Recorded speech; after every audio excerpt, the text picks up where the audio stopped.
Alors bonjour, je suis Arnaud Yann, chef du restaurant au Gré d'Essence. On va partager ensemble une recette autour de la pintade farcie aux légumes d'hiver. On va lui mettre un petit peu de pain de mie au beurre noisette dedans. On va mélanger tout ça, un peu de châtaigne.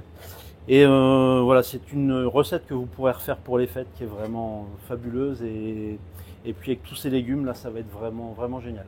Voilà. Le beurre noisette, on le fait fondre, un peu bouillir intensément, j'ai envie de dire. Là, on a une odeur noisette qui commence à arriver.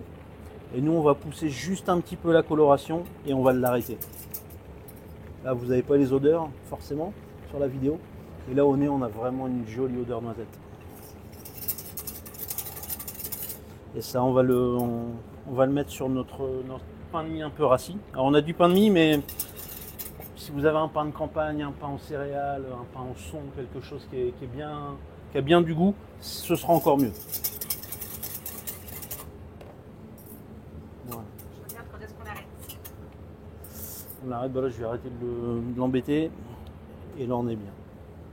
Est-ce qu'il est un petit peu doré? Il est un petit peu doré. Tu vas voir, il y a un dépôt qui va se faire sur les côtés, on commence à le voir. Mais surtout dans le fond, on veut que ce soit encore blond clair, on va dire. Pas que ce soit trop prononcé. Comme avant, on faisait beurre noir pour l'arrêt. Très peu recommandé. Donc ici, le beurre noisette, on va le verser sur le pain.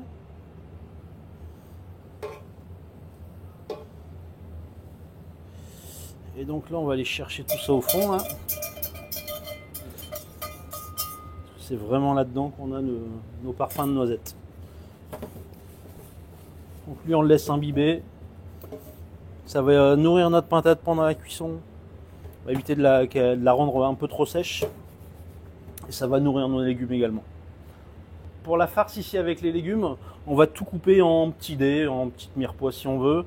On va tout mélanger ensemble. On ajoutera ça à notre pain et on farcira la pintade avec. Et on en rajoutera un peu autour de notre cocotte, vous verrez tout à l'heure. Et tout ça, ça va cuire ensemble. Donc on aura des parfums juste extraordinaires.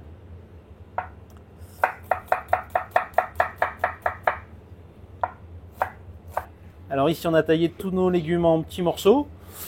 On va dire un peu grossier, mais une petite mirepoix. On va tout mélanger. Et là, on va ajouter notre pain de mie qui est imbibé dans le beurre noisette. On va tout mettre ensemble. Alors j'ai assaisonné, j'ai bien mis du sel. Là, on va bien tout presser ensemble. Et ça, on va partir notre pintade avec.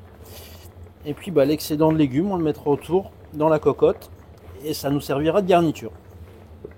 Donc ici, j'ai mis une poignée de foin à hydrater.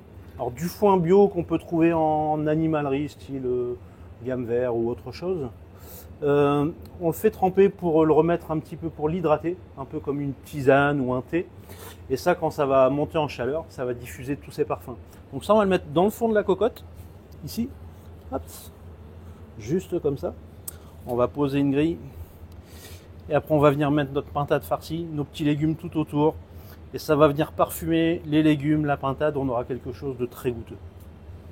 Donc là, on va assaisonner notre pintade à l'intérieur. Bien mettre du sel, être généreux. Et on va venir la farcir. Donc là, je vais lui recouper un petit peu ce morceau-là. Hop. Et on va venir la farcir avec tout ça.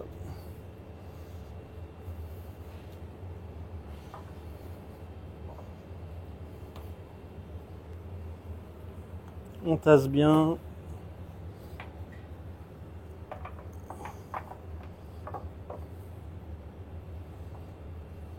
On est généreux. Et voilà pour ici.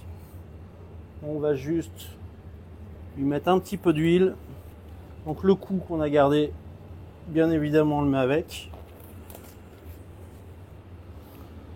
On va lui rajouter du thym, du laurier frais, un petit peu d'huile végétale.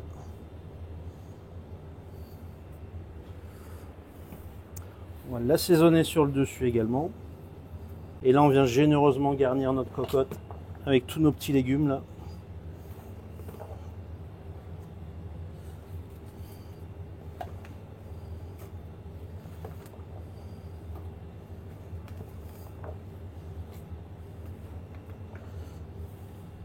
Donc après, si vous souhaitez mettre d'autres légumes, si vous voulez même y mettre un peu de fruits, des pommes, des poires, des coings, ben faites-vous plaisir. Hein.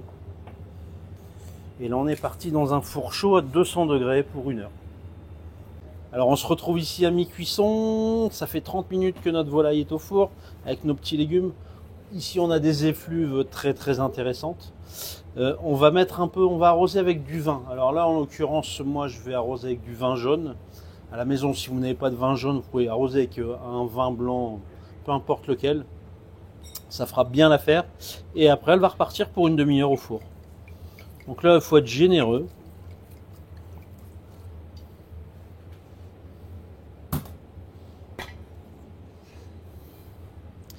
Et là, on y retourne pour une demi-heure. Ici, pour les 10 dernières minutes de cuisson, on va découvrir. On a remis un peu d'eau pour amener un peu d'humidité. Et puis, on va finir notre pintade comme ça. Alors là, on est à 2 minutes de la fin de la cuisson. On vient juste la lustrer avec un petit peu d'huile pour lui donner un peu de croustillant à la peau, qui est déjà vraiment bien. On finit les 2 minutes là, et après ce sera parfait. On pourra découper et déguster. Tirer nos légumes avec les croûtons. On va éviter de prendre le foin avec. Là, c'est du thym, c'est pas gênant. Je vais prendre une petite casserole, un petit chinois. On va récupérer le jus. On va lui remettre un petit peu de vin jaune, un petit peu de crème. Et on aura notre petite sauce pour la pintade. Hop.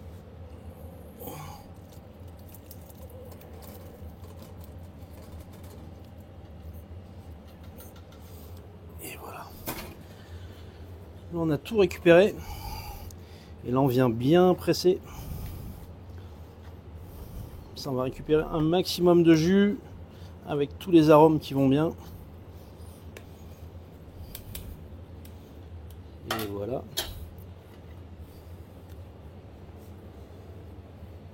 Ça, on va lui remettre juste un petit verre de vin jaune. On va le porter à ébullition. On va mettre une lichette de crème. Là, on va faire bouillir. On porte à ébullition 1 minute. On va mettre un petit trait de crème. Alors moi, j'ai de la crème liquide ici. Si à la maison, vous avez de la crème de ferme ou de la crème épaisse, c'est d'autant mieux. On met 1 à 2 cuillères là-dedans. Et après, on viendra arroser notre viande et nos légumes dessus.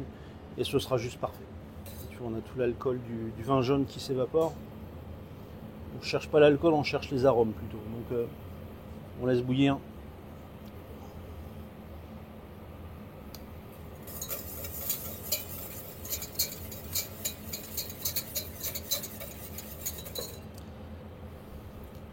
Donc là, on a toute l'eau de nos légumes, tout le gras, le jus de la pintade. Tout ça, c'est mélangé. Ça va juste être merveilleux.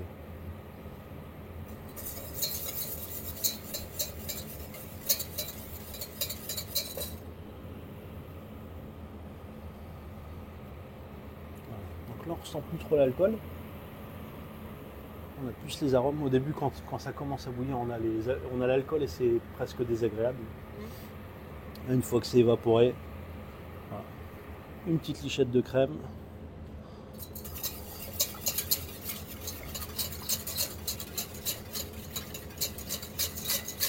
Un peu de sel. Surtout bien assaisonner les légumes avant de les mettre dans la cocotte et dans la pintade. Assaisonnement très important. Donc là, tu es toujours sur feu fort, tu remets en ébullition? Feu fort, on va faire une petite ébullition, on va l'arrêter.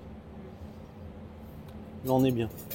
Alors après, il y a des gens qui aiment des sauces un peu plus nappantes.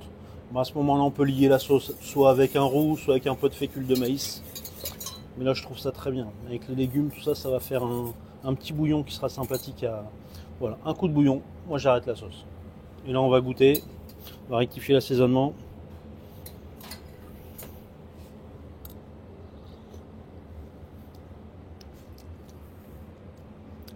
C'est très bien, ça manque un peu de sel. Mais sur les arômes, on est vraiment bien. On sent un peu le foin, pas trop. On a un peu ce vin jaune. Et puis on sent vraiment la puissance des légumes, ce mélange de légumes. C'est vraiment bien. Un peu de sel et ce sera parfait.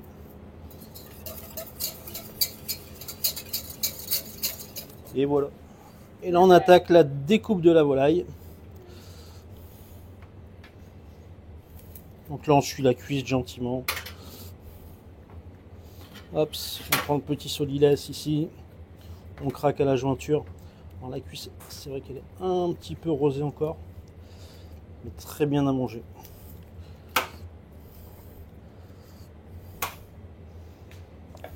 Hop, là on va la couper en deux. Hop. Et ça on vient mettre sur notre plat. On va prélever un filet de volaille, de pintade, pardon.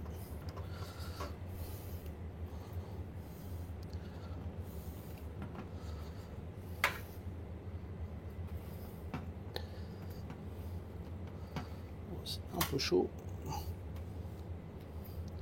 Donc là on voit qu'on a un filet qui est encore juteux, qui n'est pas sec du tout. Et là en cuisson, on est parfait. Donc là ce qu'il faut quand on appuie ici, on a toujours ce petit jus qui sort. On a quelque chose de pas sec, Oui. qui est toujours désagréable avec la volaille. Et puis pintade là, en particulier. et la pintade en particulier. Donc là on a vraiment quelque chose de bien moelleux. Hop. Et hop ici.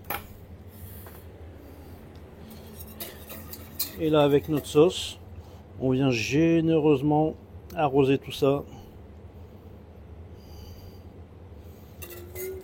Et là c'est prêt à servir. On n'hésite pas à être généreux avec la sauce, les légumes, on mange tout ça mélangé. Et c'est un vrai régal. Voilà. J'espère que vous aurez apprécié cette recette. N'hésitez pas à la refaire chez vous, c'est très facile. Ça demande un peu de préparation au niveau des légumes, mais le reste après c'est vraiment... Et puis on passe à table rapidement. Voilà, bonne dégustation.